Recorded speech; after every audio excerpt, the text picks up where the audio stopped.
tall people. Resentment. Eric, I was talking to Eric a little bit ago, and he told me not to tap this podium. But I was talking to Eric a little bit ago, and he said, man, just suit up and show up. Wear a suit and show up. And I said, all right, well, I hate suits. Always hated suits. I don't like the whole process of getting them and taking care of them, and then you got, and then I asked him, I said, well, what if I just do half? Like, what if I just show up? Do I have to wear a suit also? Because 50% is pretty good for a drunk. You know what I mean? So I didn't mean to be an alcoholic. I want to say that, and I have to say that, because I didn't mean to be up here. I didn't mean to do any of this. I didn't mean for any of this to happen. This was an accident. So if you don't like my story, then I don't like it either. It's just what happened. Well, I was raised in a pretty moderate household, a normal household, some would say, depending on what you would call normal. Everybody's got a different definition of it. But my definition is my parents are still married to this day. They didn't fight in front of me and my brothers. I have an older brother and a younger brother. They had a good marriage. We had a good household. We were moving, not frequently, but enough. My parents flipped houses. Okay, so we'd always move into a better house, and my parents just wanted a good life for me and my brothers, and that's what they worked toward, and they were able to do that. They're non-alcoholic, they're non-drug addict, they're not like us, they're not like me, and so for a while there, they weren't understanding alcoholism or drug addiction. And my older brother is a heroin addict, and didn't mean for that to happen either. He's a heroin addict. So when I was about 9 years old. I say 9 to tell the 100% truth. I don't know if it was 9, 10, 11, 8, or 4. I don't know. But at some point, I'll just stick with 9. About 9 years old, my older brother gave me a little piece of a drug. And I know I feel awkward and everything being up here and talking about this, but some of you will be pleased to know that I am a hard drug user. I made my mind up and I stopped doing drugs. I didn't like being sick. No, I didn't like what it was doing, what my older brother was doing to my family because of his addiction. I didn't like that. So I made a decision, I made my mind up, and I said, no more. I'm done, and I stopped. And I tried to use that same willpower, tried to use that same strategy for drinking alcohol, and it didn't work out. And I'll get into that a little bit more, but I know that I'm full-blood alcoholic, full-bred. But the first thing that I ever done in my entire life was a little piece of drug. And I didn't mean for that to happen. If I knew that I was going to be speaking at an Alcoholics Anonymous conference or convention or whatever, I would have told my older brother, hey, at 9 years old, I'd been like, hey, I really want to, I'd love to, but I'm going to be speaking in about 20 years, and they don't like it if I mention drugs, so I would have done not partaken, but I didn't know any better, and so I did, and I loved it, man. I loved not being sober. But there was a problem with that. I kept on getting sick, and I didn't want to go down the route he went, so I stopped doing drugs. Well, at about 15 years old, I got a job. I lived in Beach Grove, Indianapolis, and I got a job right across the street, about 3 blocks away from me, in 8th grade. Summer of 8th grade year. Got a job as a dishwasher for an Italian restaurant, and they had a lot of liquor at that place. And I knew that I didn't like being sober. I didn't like doing drugs that much. So I started just stealing bottles of alcohol from them. I'd sneak my happy ass on over there to the liquor closet, whatever, and just, put 2 bottles in my waistband like that, and I'd head out to the back on one of my shifts, and I'd put those bottles by the vent, a ventilation system, and I'd just be sitting there waiting, man, just waiting to go leave work and go get drunk and go get trash, whether it was alone or with people, I didn't care. But and then that progressed into I would steal a bottle, maybe 2 bottles once a week during a shift, and that slowly progressed into me sneaking into that restaurant, to the kitchen, and telling the cook, his name was Dave, I'd come in and I'd say, Dave, you see my headphones? You see my phone charger? I'd make something up that I lost in there. And, well, no, buddy, that's what he called me. But he'd say, no, buddy, I hadn't seen it. And I'd run over there to the liquor closet, and Like, oh, it's probably in the bar. Like, yeah, like I'm like 14, 15 years old. Like, it's probably in the bar. Like, what the hell? What are your headphones doing in the bar? But I got away with it, and I would go over there to the bar, and then I'd start stealing more bottles of alcohol. And that turned into almost an everyday thing. Any day the restaurant was closed on Sunday, so I didn't do it then. But it turned into an everyday thing. I stole a lot of alcohol from them, and since had to make amends for that. Go up and do the right thing and try to follow the program of action in the big book. But at this time, yeah, I was just I didn't know it at the time, but I was really just chasing something. I was chasing not only not being sober, but I was chasing what I know now is a relationship with a God, with a higher power, and I found that first in a drug, and then substituted that with alcohol. And alcohol worked out real well for me for a minute. You know, did everything for me that I wanted to happen, and it worked. And it worked so well that I just continued to drink, thinking there was not a big issue in doing that. To me, I was a kid. I was a youngin' doing youngin' things. You know, every high schooler drinks alcohol. If you don't drink alcohol or do drugs or do something like that, you are lame. You ain't non-alcoholic, you're just lame.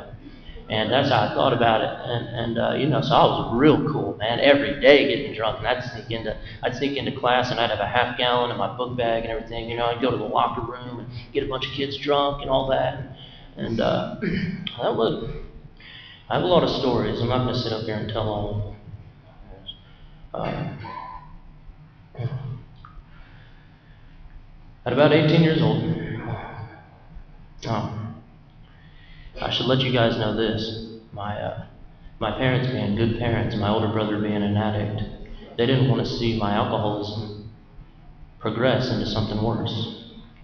So they checked me into rehab. About 15 years old. That was my first rehab ever. And I was an adolescent. I was in the adolescent unit in Fairbanks in Indianapolis, Indiana. And the only thing I remember about that trip was there was a dog there. It was a golden retriever, Banks, and I played fetch with it, and I loved that dog, man. I don't remember what the instructors said. I don't remember any of the homework assignments. I don't remember none of that stuff. I remember there was a lot of it, and I didn't like that much, but I loved that dog. And well, fast forward. From the age of 15 to 23, I had been to treatment 13 times. And the last 4 times, I really, really, really genuinely tried to stay sober. I tried to quit. You know, I knew it was a problem, and I also, just like my parents did, want to see it progress. You know, I wasn't stupid. I know there's some that would argue that, some close people in my life, but I wasn't. I wasn't low on the intelligence totem pole, if you'd say. I could figure that out, that alcohol. It don't take a genius to figure out that alcohol is becoming a problem if it is, you know. You get pulled over so many times and you're like, oh shit, like, you're freaking out and everything. And then you're watching other people who don't do things that you do, that don't drink like you. You're watching people just live their life as kids, like my cousins. They're non-alcoholic, non-addict, and they had really good childhoods. I thought they were lame. Okay, but they grew up and did really well in life. So I knew that there were people out there that did not drink like I did, and I was going to treatment. So I'd gotten introduced to the 12 steps. I had gotten introduced to the big book and all these things, and a bunch of old timers coming in and saying a bunch of shit that I didn't care about, and especially young, and I didn't really mind. You know, if you were to tell me something, it's like I would just take it when anybody who was looking out for me and trying to give me a good piece of advice, I would just look at them and kind of like pretend to listen, you know, just to get them to go away, and I would just keep on doing what I was doing. So that never worked. I had good people in my life. All right, my parents, for example, always had good advice for me. And had told me, they kind of laid out a path for me if I were to follow it correctly and just follow suit, follow what they did, and I'd have some good stuff coming my way. But I didn't do that. And I think the reason why God made that happen is so that I could be in Alcoholics Anonymous. He knew that I was going to be more useful in AA than I could have been anywhere else, and I believe that now. My parents were good people, well-meaning people, and had good pieces of advice. Some, believe it or not, better than what some of you guys have for me. So when I came to rehab and I came to AA and I had a bunch of you guys telling me some good advice, I ain't listening to you. Sorry. Tough, man. I mean, what? So the reason why I say that is not to be spiteful or anything. And I love everybody. I think everybody, almost everybody in AA is sick. And AA is the dopest thing that's ever happened to me. But I was not able to get a hold of some things that it seemed like people in AA were getting a hold of. And I would come to meetings and try to share like everybody else and talk about problems in my life and talk about just some therapeutic stuff and try to get advice and puke my problems up on the table and everything and expect everybody to clean it up or I don't know what I was expecting, but I would come in and talk about my problems because that's what people told me to do, and I kept drinking. I kept on getting drunk over and over again, and people would be like, well, just keep coming back. And I'd be like, all right, I will. So I just kept on coming back and kept on getting drunk, man. And eventually I did that, and I got drunk in the parking lot of the Greenwood Park Mall. And my friend at the time had kicked me out of the car, and I seized out, and come to find out I died. That had shocked my happy ass back to life, and I wake up and I got this Mountain Dew looking stuff pouring in me, through an IV, and it was a banana bag trying to get my organs back running. So I'll rewind a little bit. Sorry to jump around a lot. I went to rehab a lot, man, and most of the time, for the past 4 times, I really tried to stay sober, right? So I would call my parents or whatever. I'd say, look, I'm ready for treatment. I'm ready to go in and just get me in somewhere. I'm done living like this. And I really meant it. I hated living the way that I was living. I was couch hopping. I ran myself out of jobs. I found out I wanted to be a welder in high school, and I wasn't able to keep a job. I wasn't able to show up at work. And if I was showing up at work, I wasn't sober. I was never sober. And I would wake up, and it would be implied that I was going to drink alcohol. I didn't wake up and make a choice. I didn't wake up and be like, yeah, I'm going to drink alcohol today. It was implied. I was drinking. That's just what I did. And it turned into that. Again, I didn't mean for that to happen. That was completely an accident, but that's how my life turned out. And I hated living like that. I hated it. There was something in me that told me that there was something better out there for me, and I was not going to be able to grab a hold of it. And so I called my parents and did the only thing that I knew how to do, is go to treatment. And yeah, I would keep coming to these meetings and doing what it seemed like everybody in the meetings were doing. And just wasn't working out. So this last time, being in treatment, I was real depressed. I was real down bad. And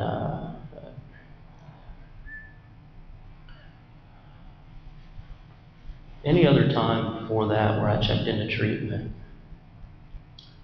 I was happy. I was proud. I was doing something with my life. I was trying to get my head on straight. And there was nobody who ever gave me any crap for that. So I knew I was trying to do right, and I wasn't able to get it, man. So when I checked into treatment this time, I was more depressed than I'd ever been in treatment.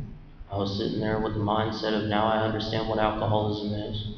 And what I had been doing any time before this was disrespecting alcoholism.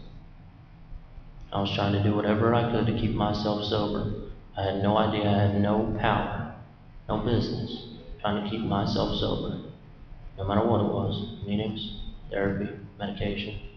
I tried it all, and I couldn't stay sober. So that's when I found out I was disrespecting alcoholism. And this time I got it. I understood it. My first step of Alcoholics Anonymous was when I was sitting in treatment this last time, and everybody else being kind of happy to be in treatment. I'm never drinking alcohol again. I don't even want to go back to that way of life, man. I don't even want to touch it. I don't even want to. I don't want to drink. I don't need it. Nah, I'd be looking at them like, yeah, you keep saying that shit, man. No, I ain't saying stuff like that. I already done it. I already said that. I've been there, done that, got the shirt. But I was real quiet about it. I didn't want to be talking about it. And if anybody did ask me any questions, I was a Debbie Downer.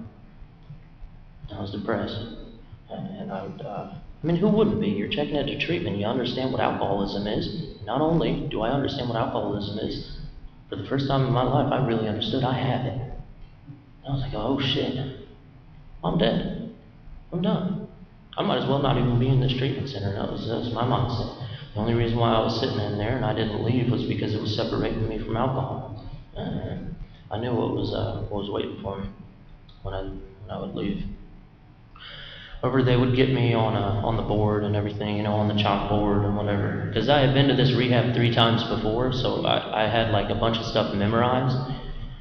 And when I went any other time to rehab, that's what I was trying to do. I was trying to memorize it and obtain information to keep myself sober. Like if I just knew enough about the disease, or if I knew enough about myself and I knew enough about what alcohol did to me, and not only for me, but what it ended up doing to me. If I know that enough and I tell myself that enough with a bunch of like-minded people who know that also, because it happened to them too, I could have power over alcohol. Now I didn't say that. I said it like I wouldn't drink alcohol. But what I was saying, I look back in hindsight now, what I was saying was I have power over alcohol. And this time that was not the case, man. That wasn't the case. So they'd have me up on the board and try to explain the neuroscience. And, I'd go through the whole spiel. The fasciculus retroflexes and the neurotransmitters in the brain. And, you got these neural pathways in your brain. And one of these, it shrinks.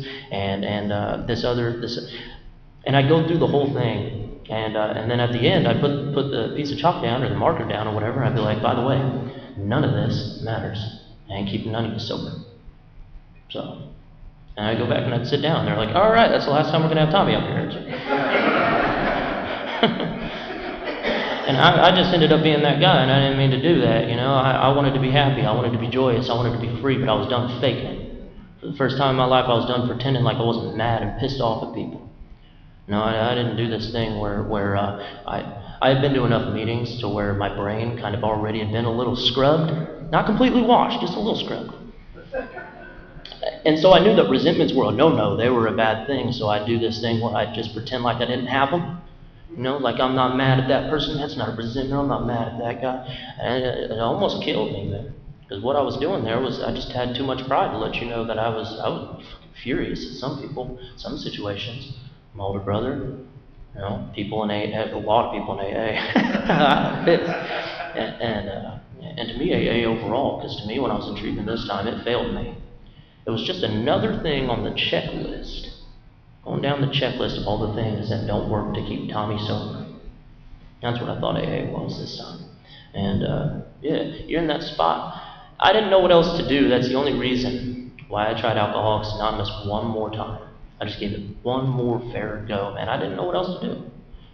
I had already memorized a bunch of information about AA. I memorized page numbers and paragraphs and important stuff. I could quote how it works and all the way past the readings. You know what I mean? I was an overachiever with that stuff, and I thought that really mattered. So I crammed it all in my brain, and I'd do this obsessive thing where I was sitting in a sober living house and I'd write it all down. Over and over and over again, just like, rarely have we seen a person fail, rarely have we seen a person fail, and I'd go all the way down the piece of paper, this line, the line, and I'd skip a line and I'd write it, skip a line and I'd write it, and I'd do it on like 3 or 4 pages, man. And then I did it all the way through, like how it works, just so I could memorize it, so I can go into meetings and like impress a bunch of people. And it didn't help me stay sober, but it made me sound real good. Which ended up coming back to bite me in the ass, because that was the only thing I really cared about in AA, was sounding good and looking good. It wasn't about, was I doing this stuff? It was about, do you think I'm doing it? Do I believe that you believe that I'm an alcoholic, or that I'm actually practicing the principles of Alcoholics Anonymous? It ain't about actually doing it. So it turned into that for me, and that didn't work. I kept getting drunk. So this time I was really, I had a resentment against Alcoholics Anonymous. It wasn't AA's fault, I know that. I had enough wits to kind of know that too in the back of my brain. So I just tried AA one more time. I had a sponsor since the very beginning this time. It's the last time I got sober. I got a job at this debt collection agency. Some of you guys have resentments against me and don't even know it, because I called you on the phone asking for money. Yeah, I'll take your amends after the meeting.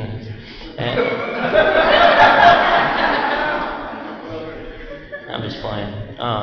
But yeah, that's just where my life ended up. I was in Anderson, Indiana. I was living in a sober living house, and there was a guy who hired addicts and alcoholics because he found out we're good talkers. And I memorized a bunch of stuff. I almost did it. I memorized a bunch of stuff, and I don't want me cussing up here. Let the record show. I had memorized a bunch of stuff, so I turned into a good talker, man. So this guy gave me a job, and as a debt collector, and when I was in treatment this time, I called him up on the rehab cell phone, and he answered, and I was like, Chad, you know? He's like, yeah. I'm like, it's Tommy, man. Will you sponsor me? And he said, yeah, absolutely, man. Go ahead, and you know what to do. Just because I had built this reputation up like I was a big book thumper in Anderson. Like I was this big book thumping guy, and I knew all the answers, and I had all this stuff memorized, and I looked real good and everything. Everybody come up after the meeting, but man, you're so young. You know, I was 22 years old. They'd be like, you're so young. You know, if I could just get this when you got it, then man, you're set. And I love that, and it almost got me high. You know, I was like, man, these guys really like what I'm saying. So that became, that was all AA was for me then. But this time, he was like, you know what to do. Maybe you weren't doing it, but now you can do it. Just chill out and do it. And yeah, so I did. I had a big book in there. We had big books freaking everywhere in that place. They were big book oriented. I thank God for that. And they were 12-step oriented. And I know some places you're not supposed to do that. These guys had some classes and some people that were real active in Alcoholics Anonymous and other 12-step programs. And I grabbed onto the workers sometimes and you know, asked them questions or just told them the truth about what I was doing at the time before when I was sober and I was lying to a bunch of people, memorizing a bunch of stuff, caring about, you know, what people thought, you know, all that. And I just got honest about all that kind of stuff. And I went through the instructions, the big book of Alcoholics Anonymous, in the first 164 pages, not including the doctor's opinion. I'd done that with a guy, with a man, that showed up to treatment 2 weeks after I did. And I was in treatment, like I said, I was not doing well, to say the least. So I started catching resentments on everybody I was in treatment with because they were happy. I mean, it seemed like they didn't understand alcoholism. They didn't know what they were in for by doing these 12 steps. They didn't know about the money you got to pay back, or the people you got to go see, and the phone calls you got to make, the real awkward conversations, and kind of being prepped to eat some bullets, you know, and try to live with some amount of humility. I didn't know about none of that stuff. But to them, it was just, I'm sober now, and this is how it's going to stay. And I knew that wasn't true for me. So I felt left out a little bit, and it wasn't their fault. They were doing the same thing I had done the last time I went to treatment. However, this time, a man came in that was a lot more depressed than I was. Surprised the hell out of me. And I clung to that dude. You know, he came in, his name was Tyler. And he came in and he had clinical depression. Like you could just look in this dude's eyes and you could see he just wasn't there, man. Like he didn't want to be there. He didn't want to be here. He didn't want nothing to do with this stuff. And man, I felt that. God, I felt that, dude. And I asked him, I said, do you want to, I got real cool with him. I started sitting next to him in group, and he was the only person I'd talk to after while we'd eat, you know, lunch and all the meals together they give you in rehab, kind of like here. This place reminds me of rehab a little bit.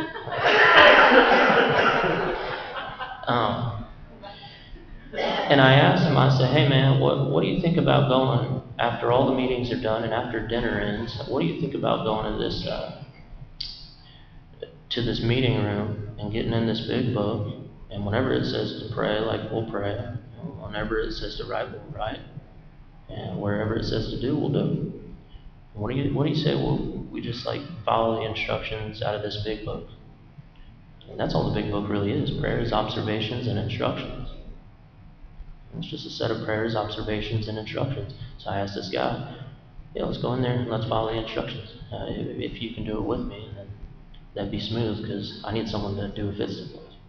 I was like, all right, bet. He didn't know what the hell that was. And I didn't know I was about to get like 100% honest with this guy. But that was the other thing. I'd look into his eyes and I knew. I was like, man, this dude isn't gonna give a shit about my inventory, man. This guy don't care about me. Dude, he's so down bad, he's worried about himself. He's worried about all this stuff that's going on in his outer life. He ain't worried about me. I can tell him anything, man. He don't care. Like, I can tell him all this people-pleasing stuff that I do around other people, and like, I can just get 100% honest with him, man, and all the stuff that I did when I was a kid and all that.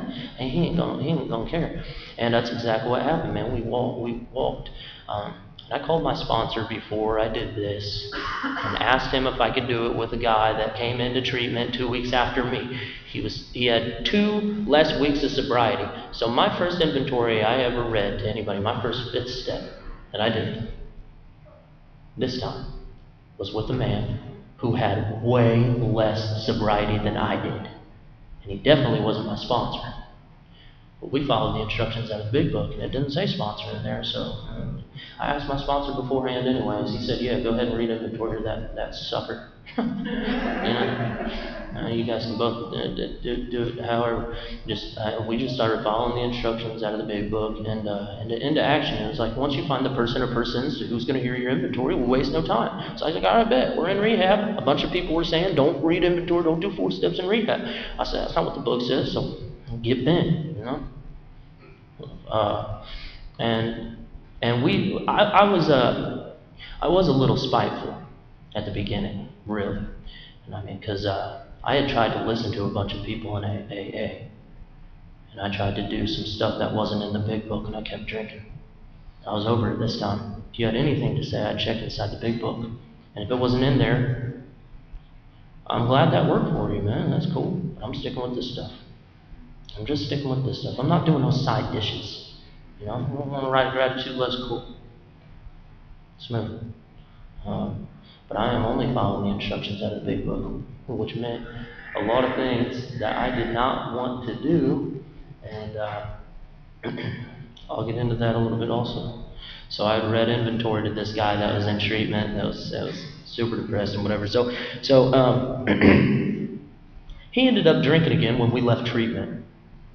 He didn't follow through with the rest of the program of action outlined in the big book, and I did. That's all that happened there. That's the only reason why 4.5 years ago he had drank again, and I didn't up to this point. You know, I had also had a very solid first step experience. This was about the only thing that wasn't in the big book, actually. This was very personal to me. This was something that I never heard before. And it came from my God. And it came from a prayer that I said in that treatment center. I wanted to get into a sober living house after I left treatment, and I was on my 28th day. And I called the director of the treatment center, the sober living house that I'd been to 2 times before.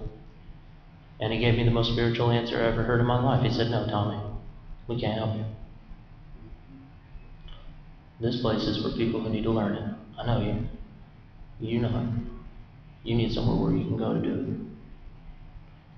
And low key, I was kind of like, yeah, you might be, did you relapse, bro? Because there's nowhere that I can go to do that. You know, all sober living houses, I've been to a lot of sober living houses, man. They're all the same. You know, you got to follow the rules and show that you're reading the big book and all that. Well, something crazy happened when I left treatment. God sent me like a FedEx package from Anderson, Indiana to Indianapolis. And the place he moved me into is a whole entire story itself. So,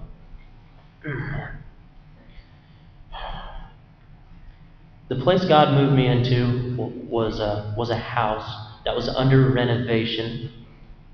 Okay, because they had shut down during COVID. This was 2021. There was dust everywhere.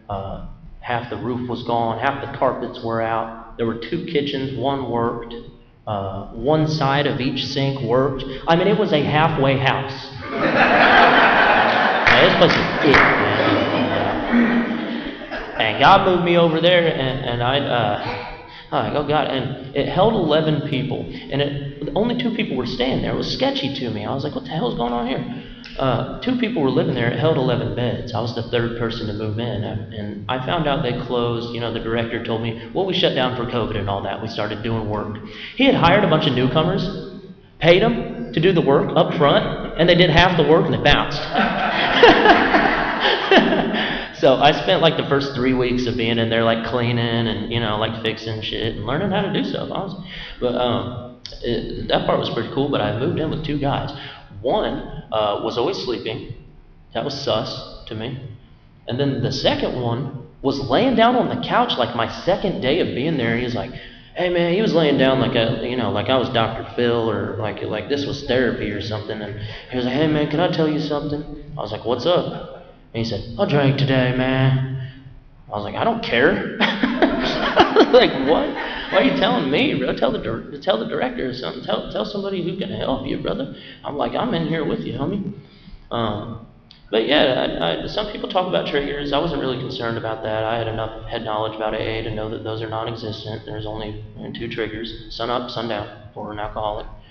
Wake up, go to bed. Trigger. Immediately trigger. I'm wake up. I was the type of drinker who would wake up and I didn't choose to drink alcohol. It was implied I was going to drink alcohol that day. That's who I became.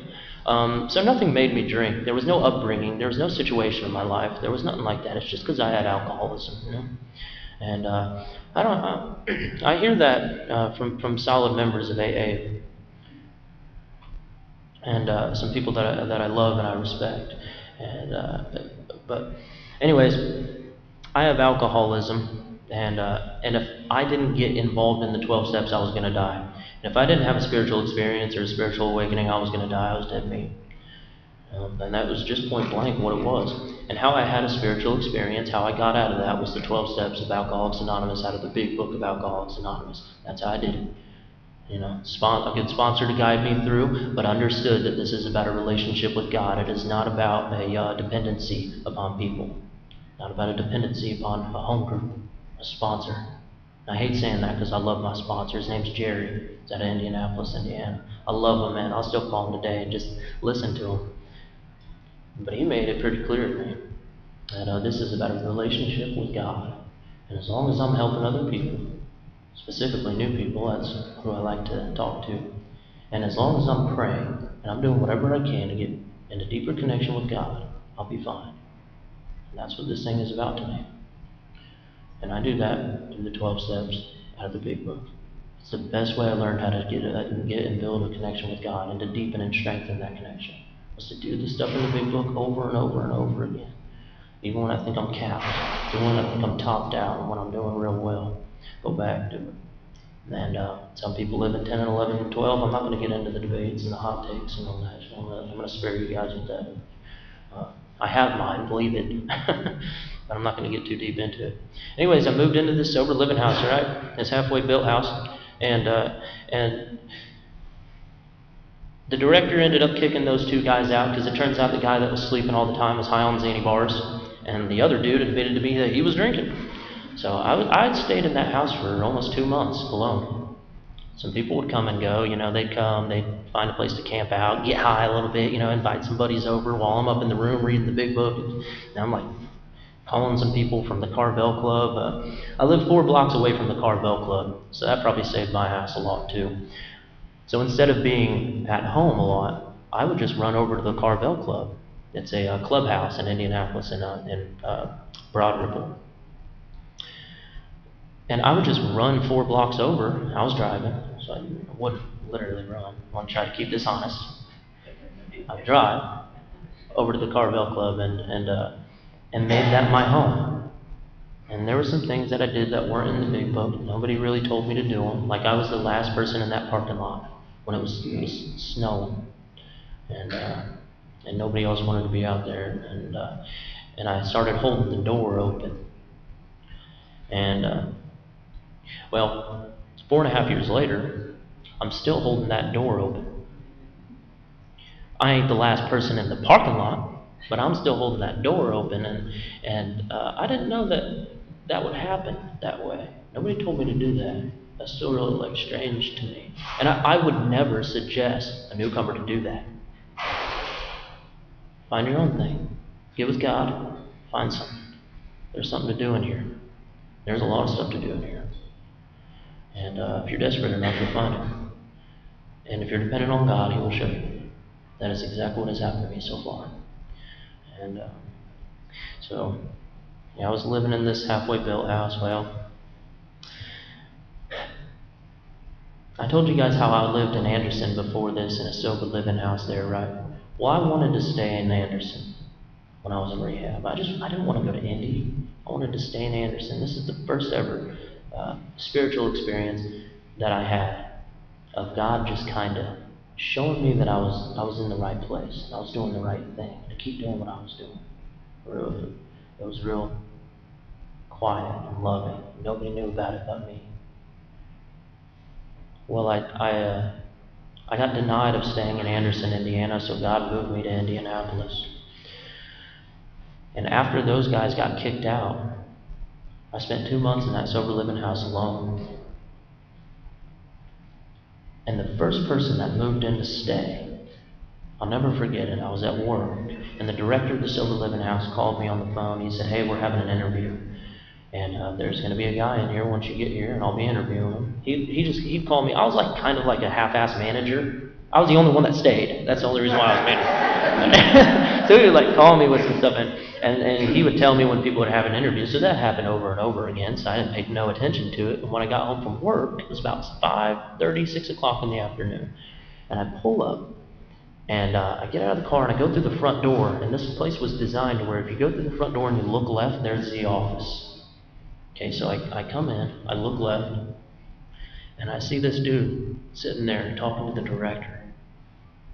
And I can only see the side of his head, so I'm like squinting. I'm like, who is? I'm being nosy, like who's getting checked into my house? And I'm looking, and this dude turns over and looks at me. And I see one eye that's blue, the other one's normal. And I said, "Jake?" And he said, "Tommy?"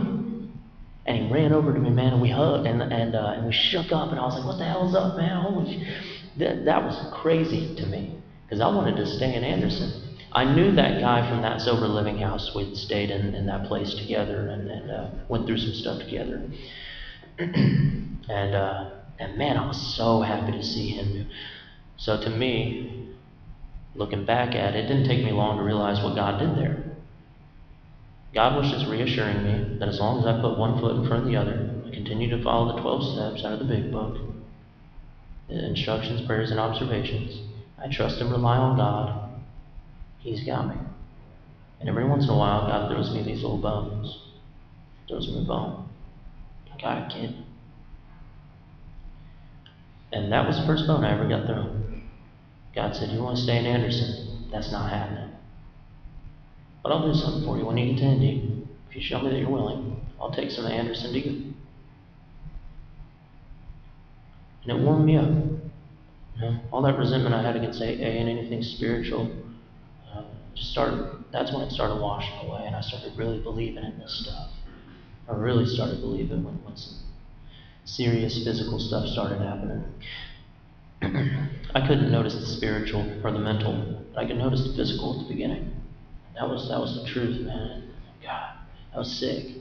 And anyways, fast forward a little bit longer. I had read that same inventory that I wrote out in treatment and read to that miserable sucker that had 2 weeks less of sobriety. I read that same inventory I had written out, and I added a few more things because I copped a couple more resentments immediately when I left and thought of some more stuff. And there was a guy that was doing these workshop meetings, and he was like breaking down the big book. He was saying all the stuff that like I had, that went through a phase of like memorizing. And all the other meetings there were open discussion meetings, and it was kind of the same thing that I had in Anderson. So I wasn't going too crazy with it. I wasn't very happy to be in meetings, to be honest with you. Still to this day, sometimes I don't like meetings. But this dude had a meeting that was like, man, he's breaking this stuff. He's talking about the history of it. He's on point as far as like the stuff that I've heard, and like I've listened to Bill Wilson's speeches and stuff. As far as like that stuff, he's on point with this stuff. So he's got more information than me, and he had a presence about him to where he wasn't trying to teach nobody. He wasn't yelling at nobody. He wasn't saying if you don't do this, you're gonna die. He was just kind of laying out the path that he took. Simply, he was laying down the kit of spiritual tools that were laid at his feet. He was laying it down for other people, and he had a whole meeting based around doing that for people like me who were coming in new to Indy or new in AA or new overall. And I was just one of them, man. And I asked that big black dude, what he is, man. You would look at him and look at me. I know people say this thing where like, oh, get someone where you can relate to. I can't relate to this guy whatsoever, man. But there was something about him that I really dug. And yeah, I could dig him. And I asked him to sponsor me. Well, okay. That's a lie. I didn't ask him to sponsor me. I asked him if I could read him inventory. That's all I asked. I already had a sponsor. He lived in Anderson. He was the owner of that collection agency. But I asked this man if I could read him inventory, and he said, sure. All right, so we'll schedule this date on, I forget what it was. It was a weekend or Thursday or something. But we ended up having to break it into 2 dates, you know. We both had like an hour and a half to go through it. And he's a talker, and I'm a talker. So an hour and a half wasn't enough, so we broke it into 2 sessions. And after that, he sent me the instructions, okay? So that was the 4th and 5th step that I did with the dude that I was thinking, this guy could be my sponsor. I didn't ask him to sponsor me yet. I just wanted to read inventory to multiple people. It said person or persons. I was reading everybody my inventory, man. I didn't know this guy would end up sponsoring me. But yeah, he sent me the instructions for the 6th and 7th step out of the big book, and just to go through and say that 7th-step prayer and ask myself questions on 6 and kind of, you know, turn those statements into questions a little bit about myself and follow it accordingly and then move on accordingly. And if I feel like I'm ready, go ahead. And I did, and so I didn't pay much attention to the 6th and 7th step, to be honest with all of you. I hate saying that. I know there's some real 6 and 7 go-getters in here, but I'm not one of them. And he sent me those instructions. They were real simple. Basically, it was God is going to take from me whatever he thinks needs to be gone, whether I think it's good or bad. That's all the prayer said. God, do whatever you want with me. Take away all these shortcomings. Take away whatever you got to take away, and have me keep whatever you want me to keep, whether it makes me uncomfortable or whatever. If you want me keeping it, I'll keep it. And if you want it to go away, take it away. That's all the 6 and 7 steps were to me, and that's helped me a lot, actually. Just knowing that I don't have. I did this thing for a while when I was living in Anderson, where I'd pull out character defects out of a hat, you know. And this thing started happening to where, like, I'd pull out. Well, first of all, I'd pull out like jealousy, and I was like, and I'd think about it, and I'd put it back and pull out another one. It was supposed to be a guessing game. Like that was the intention. Pull out a little slip of a character defect and try to work on it throughout the day. And I'd pull it out, and whatever you get, you're supposed to, you know, just rock with. So I'd pull it out. I'd not like that one, so I'd put it back and pull out another one. And so reading that one, and then, yeah, crazier stuff started happening. Like if I'm focused on like selfishness or like dishonesty or something, like other ones pop up, and it's like, oh, I'm so busy looking at this one. Like God might want me to keep some of that jealousy because it might come in handy later on when someone else is going through the same thing. God might want me to keep some of this stuff that I think is a bad thing. God, sorry, here it comes. God might want me to cuss. When I got to AA, yeah, old timers that were cussing, my sponsor was cussing up a storm, but he was like talking about God and cussing all that. This is sick. Yeah, this is dope. It wasn't really, but anyways, yeah, I'm not going to get on a soapbox on anything. This has come very gracefully to me, you know. The people in AA has been very patient with me, very tolerant of me, and I want to give that back. I want to be violent about the message of Alcoholics Anonymous. I can. I've done it, you know. I'd go in and I'd use the big book as a weapon. I'd beat the hell out of everybody with that shit. And just start saying, you're wrong, and I'd use it to win arguments and stuff. But I can't do that today. Ever since I started getting honest about the fact that, yeah, I was doing that, I haven't been able to do it. That was a defect that God removed from me.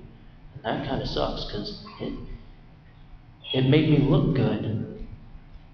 Being a book thumper, you know, you look kind of good. But God didn't want me to look good. God wanted me to do good. God wanted me to be there for people whenever they needed me. So he took that from me.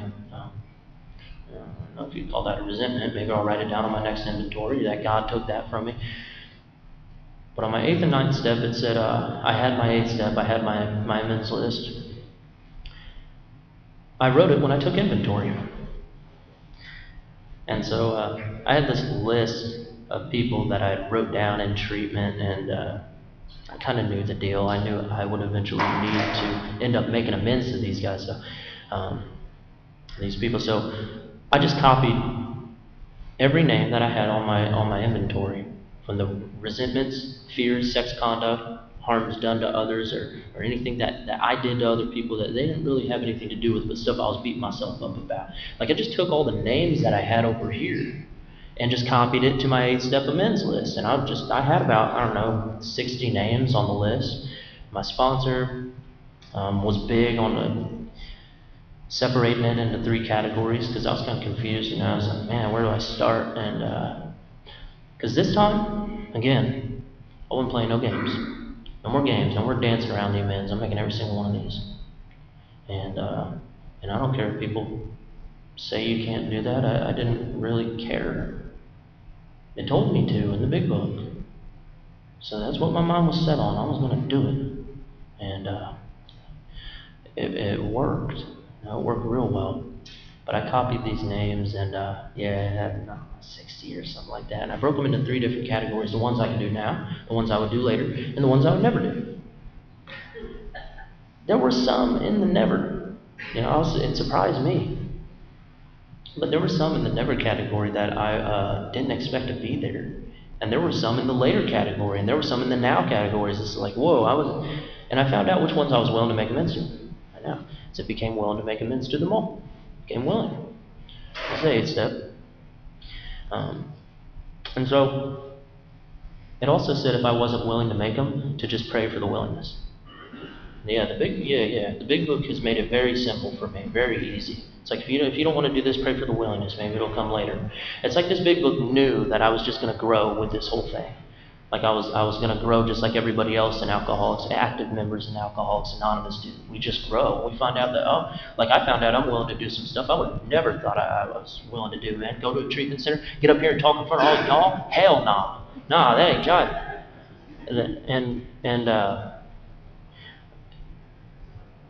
Primarily, God had me do all the stuff in the big book to the T, and try to do it like on point, so that I could be very useful to another person. I ended up getting freed from it. I ended up being helped. I ended up never drinking alcohol up to this point. The obsession has been removed of me. I haven't worried about the physical phenomenon of craving, because I haven't drank alcohol in 4.5 years. I'm going to worry about that part. People would say, don't drink and you won't get drunk. I had a problem with the first part. Don't drink. And then, once I'd start drinking, I just couldn't stop. So I would try to stop, and I'd just pick back up again. I'd pick up another drink of alcohol. So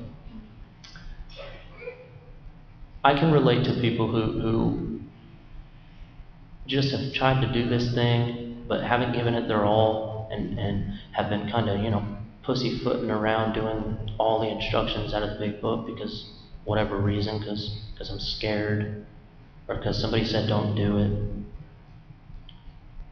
it. God kind of made me useful to some people who are over that stuff and just want to do the instructions. Just want to follow all the instructions, see where it'll lead them. And because that's where I was at, and that's who I've been helping out. Some people who are very willing. I've been blessed with a lot of sponsees that are just willing, man. These guys are just willing. When I wrote out my 8-step, I was on a mission, so I was like about to go out and do some My Name is Earl stuff and just go make amends to them all. And sponsor had me write letters and stuff, but for the most part, I was able to do that. Yeah, I was able to just go out and make the amends.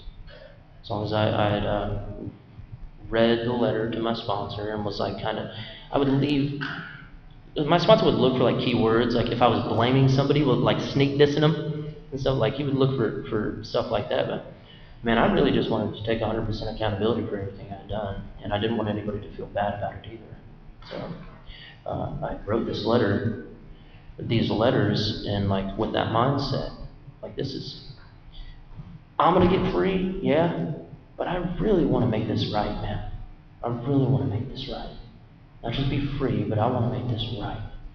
I had done some stuff to make me sit, like when I'm alone, and I'd be closing my eyes, and I'd just scrunch my eyes, I'd squint and like start flexing, like, God, why'd I do that, man? And I really wanted to make some of this stuff right. And I thank God from the bottom of my heart I had a sponsor that understood that and didn't say, no, don't make that amends. God, thank God I had a good sponsor.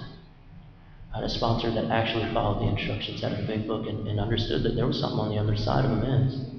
I had a sponsor that didn't edit my amends list. I had a sponsor that let me go out and find my God. Once I found my God, to get more in touch with my God, through my God, asking my God how to do that. God, I'm happy that happened, man. I don't think the people thing would have ended up working out. Higher powers in person. That wouldn't have jived for me. I tried it before. But, yeah, that ninth step I went out and I was making a lot of amends. I got some amends stories. Where were we at on time? I'm up on time.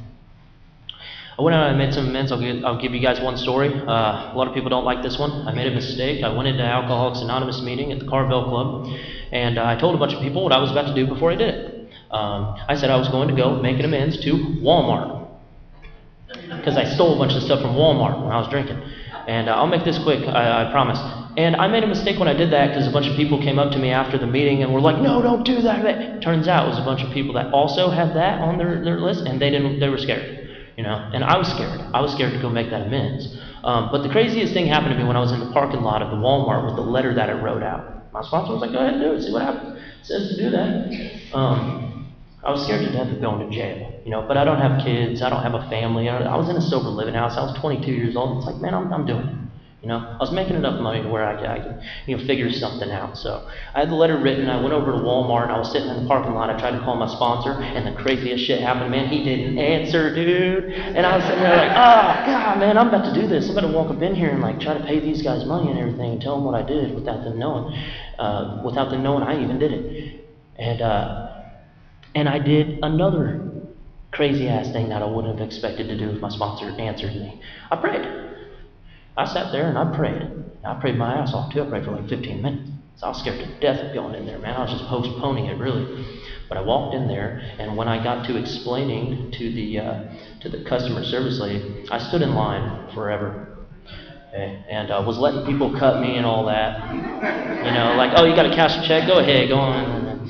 And it started to look real sus, So the manager came up and was like, hey, dude, can I help you?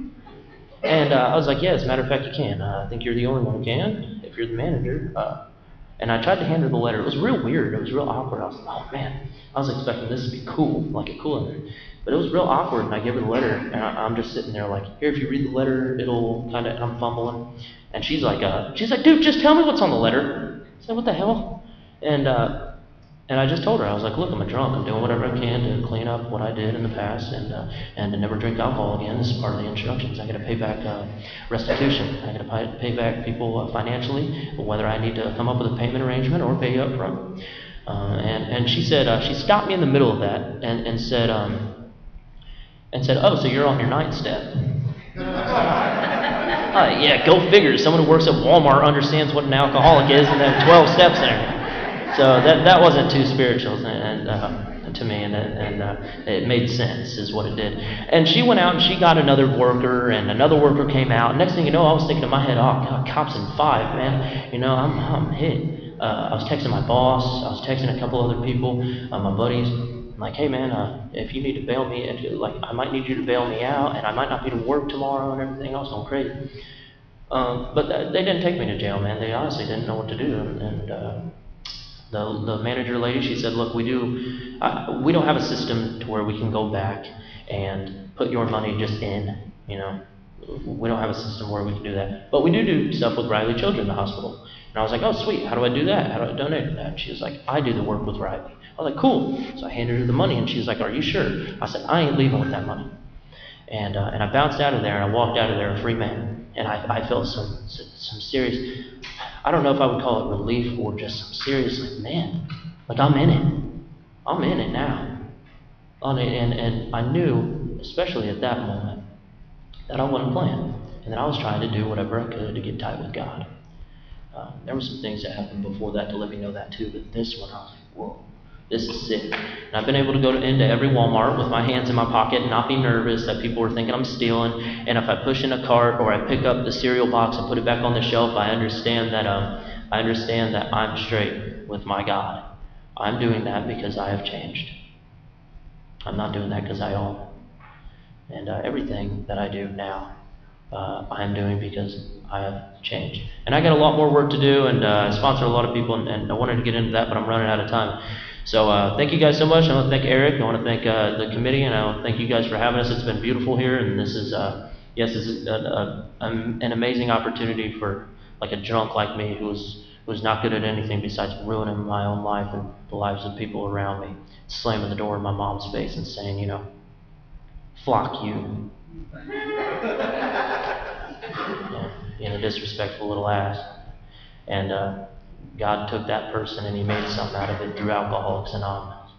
And I believe he can do that with anybody. And I've seen some crazy stuff. Yeah, so thank you guys. And that's all I got for you. Thank you.